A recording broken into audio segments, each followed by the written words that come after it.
అయితే నా జీవితంలో జరిగినటువంటి ఒక సంఘటనను మీకు చెప్తాను. ఒకానొక సమయంలో, లేకపోతే నేను మా నాన్నగారు క్రైస్తవులు కాదు, కానీ మా అమ్మ క్రైస్తవురాలు. మా అమ్మ ఎక్కువగా క్యాథలిక్ సంఘాలకు వెళ్ళేది. నేను క్యాథలిక్ సంఘాల్లోనే మా పేరు పెట్టారు, క్యాథలిక్ సంఘాల్లోనే మేము ఎదిగాను. ఆ తర్వాత గుండ్లు కొట్టించుకుంటూ తిరిగే టైప్, అంటే వేలాంకనికి వెళ్ళటం, ఇలాంటి పరిస్థితి. నేను చిన్నతనంలోనే తల్లిని విడిచి హాస్టల్కి వెళ్ళిపోవటం, అక్కడ ఉండటం.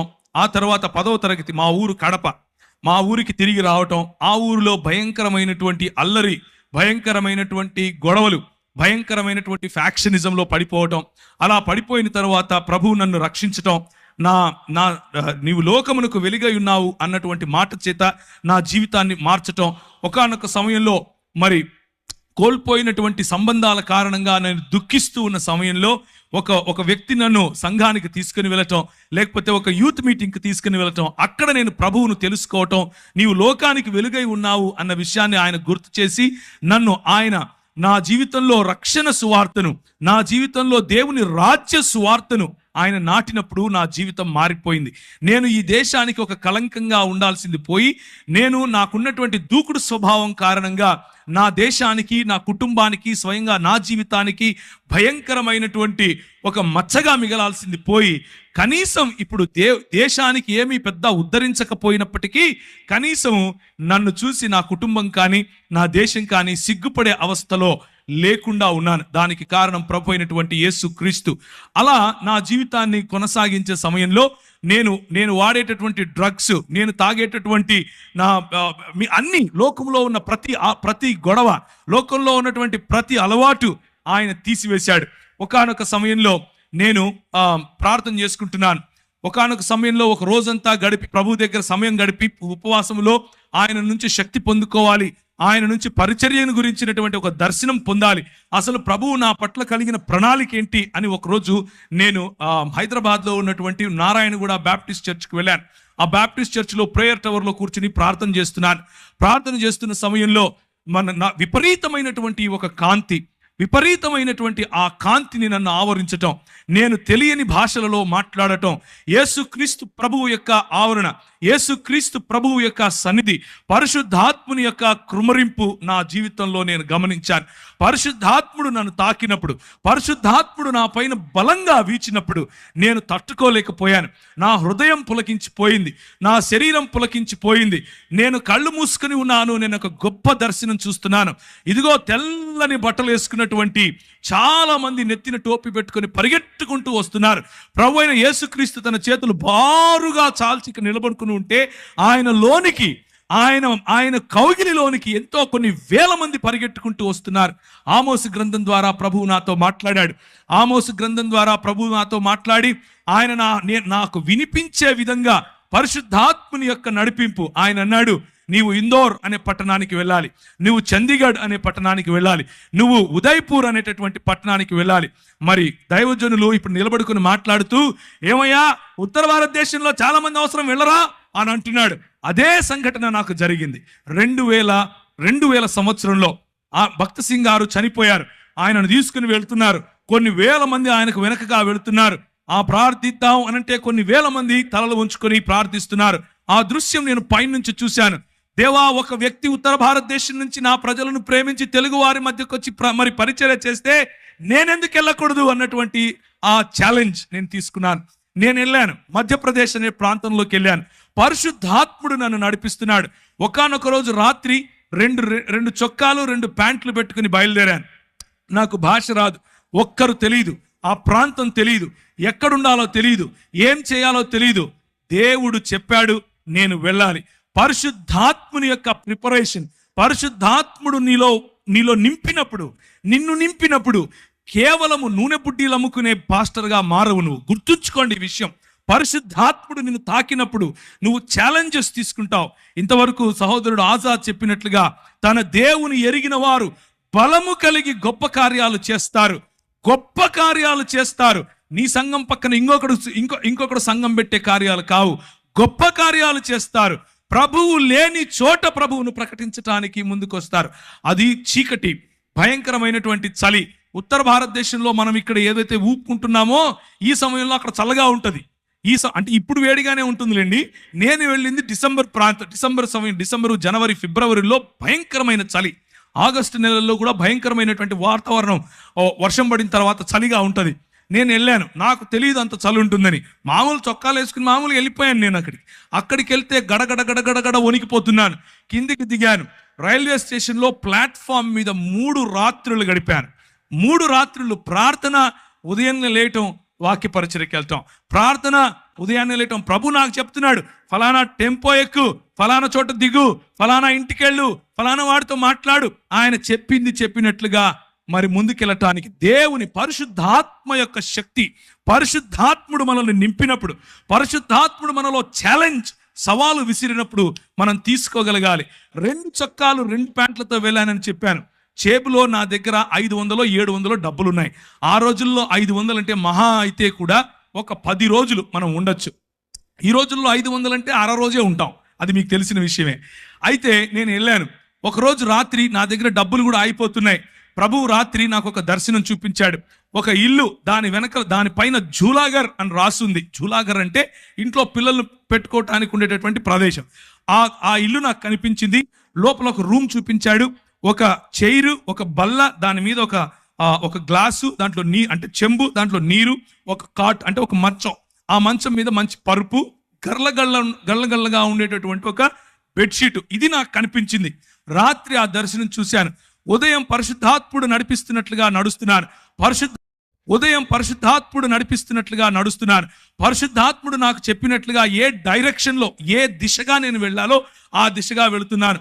2.5-3 కిలోమీటర్లు నడుస్తూ దేవుని పరిచర్య, వాక్యం. నాకు వచ్చి రాని హిందీ ఏం చేస్తాం, ఏదొస్తే అది మూగ సైగలు అనుకోండి, మాట్లాడుతూ ప్రజలకు చెప్పుకుంటూ వెళ్ళాను. ఒక చోట ప్రభు దిగమన్నాడు. దిగి చూస్తే ఎదురుగా అదే ఇల్లు కనిపిస్తోంది. దేవునికి స్తోత్రం కలుగును గాక. ఆ ఇంటికి వెళ్ళి తలుపు తట్టు అన్నాడు. నేను ఆ ఇంటికి వెళ్ళి తలుపు తట్టాను. అది జైన్లు ఉండేటటువంటి ఇల్లు. అంటే ఆ ఇంట్లో వాళ్ళు జైన మతాన్ని వాళ్ళు అనుసరిస్తారు. ఆమె వచ్చి ఏం కావాలి అని అడిగింది, హిందీలో, తెలుగులో కాదు. నాకు ఏం లేదండి, రూమ్ కావాలి అని అడిగాను. అవునా అని పైనుంచి కిందికి చూసి, పైన ఒక రూమ్ ఉంది, చూసుకోపో అంది. పైకి వెళ్ళంగానే అదే మంచం, అదే గళ్ళగా ఉండే బెడ్షీట్, అదే చైరు, అదే టేబుల్, అదే చెంబు, నీళ్లు నింపబడినాయి. కిందికి వచ్చాను. అమ్మ నాకు సరిపోతుంది, నేను తీసుకుంటాను అన్నా. డబ్బులు ఇవ్వండి, నా దగ్గర డబ్బులు లేవు అన్నా. ఏం చేస్తారు మీరైతే? ఓరా బయటికి అంటారు. ఆమె అన్నది, ఎప్పుడు ఇస్తావు అంది. ఒక 10-15 రోజుల్లో ఇచ్చేస్తానమ్మా అన్నాను. మీరు ఒప్పుకుంటారా? ఏ ఊరు నిధి అంది. హైదరాబాద్ నుంచి వచ్చానమ్మా అన్నాను. డబ్బులు ఉన్నాయా జేబులో తినడానికి అంది. లేవమ్మా అన్నాను. ఎదురుగా ఒక మెస్ ఉంది, దాంట్లో కింది భోజనం చేయి, నా పేరు చెప్పు అంది. కడుపు నిండా భోజనం, ఉండటానికి స్థలం.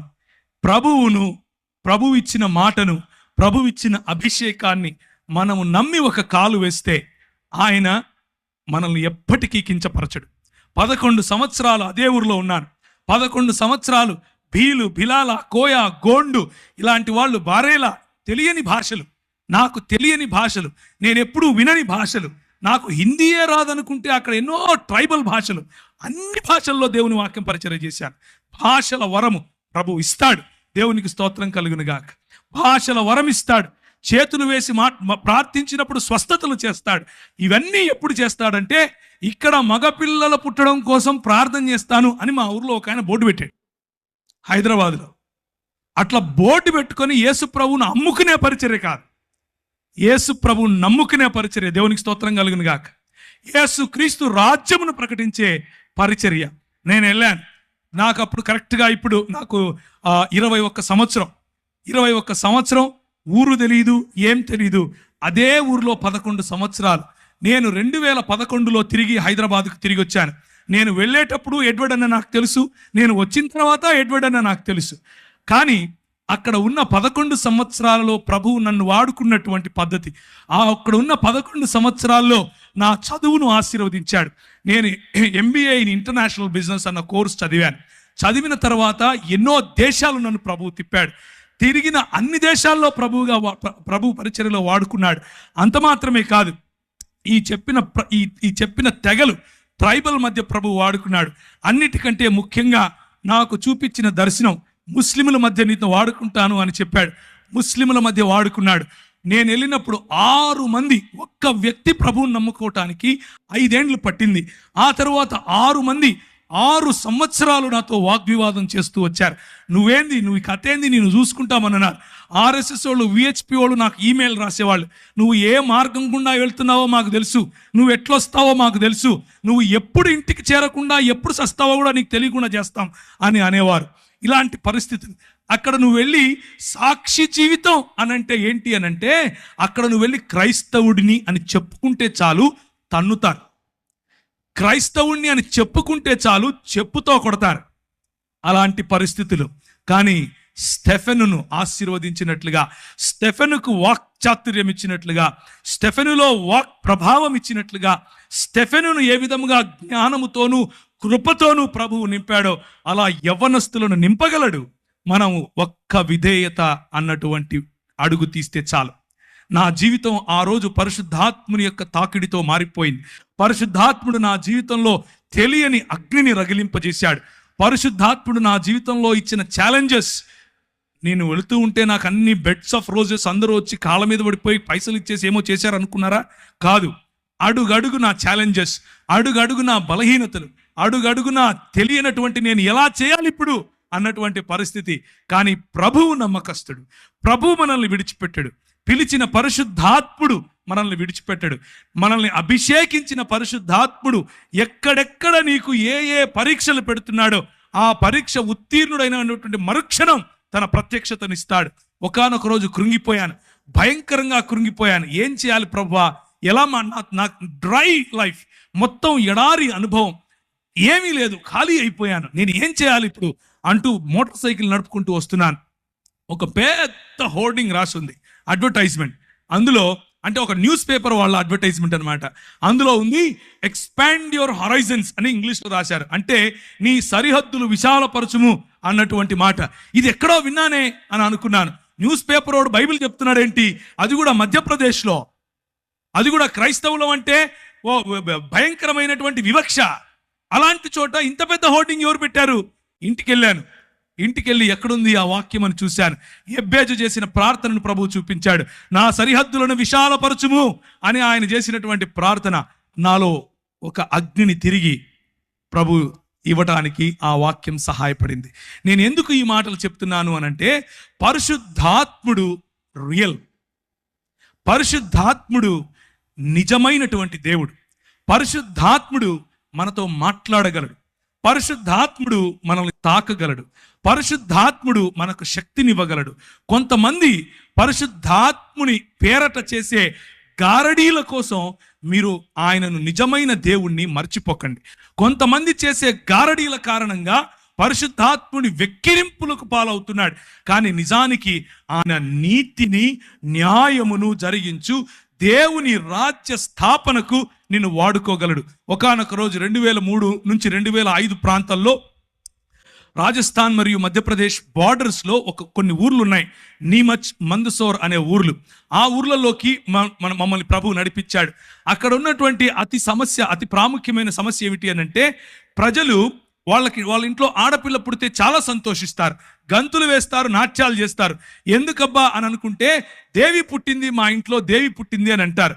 ఏంటి ఇంతకు దేవి పుట్టింది అంటున్నారు? ఇంతకు మంచి సంస్కృతి ఎక్కడి నుంచి వచ్చింది వీళ్ళకి మన దేశంలో అని అనుకున్నాం. కానీ నిజమేంట్రా అని చూస్తే, ఆ అమ్మాయి 12 ఏళ్ళు వచ్చిన తరువాత, మొట్టమొదటిసారి పుష్పవతి అయిన తరువాత, వాళ్ళ సొంత నాన్న, వాళ్ళ సొంత అన్న పోయి వీళ్ళ మధ్యలో పింపులుగా పనిచేసి, అంటే బడవలుగా పనిచేసి ప్రజలను, కస్టమర్లను పట్టుకొస్తారు ఈ అమ్మాయికి.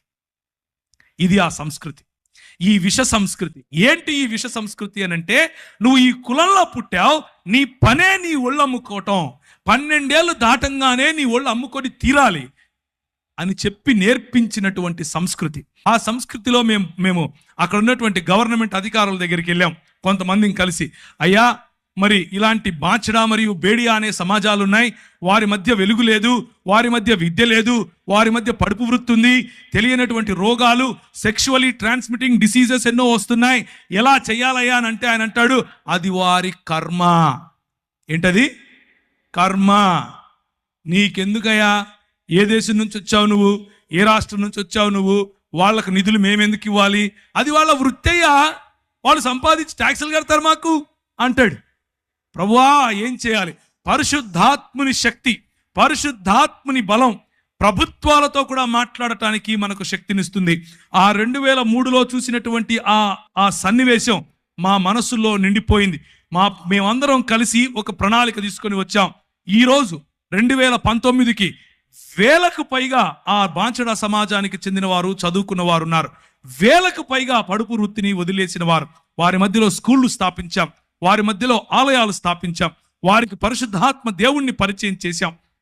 పరిశుద్ధాత్మ దేవుడు కొంతమందికి అయితే వారిలో ఉన్న భయంకరమైన రోగాలు, నువ్వు సస్తావు, నువ్వు బ్రతకవు అని డాక్టర్లు చెప్తే చెయ్యి వేసి ప్రార్థన చేస్తే ప్రభు వారిని లేపాడు.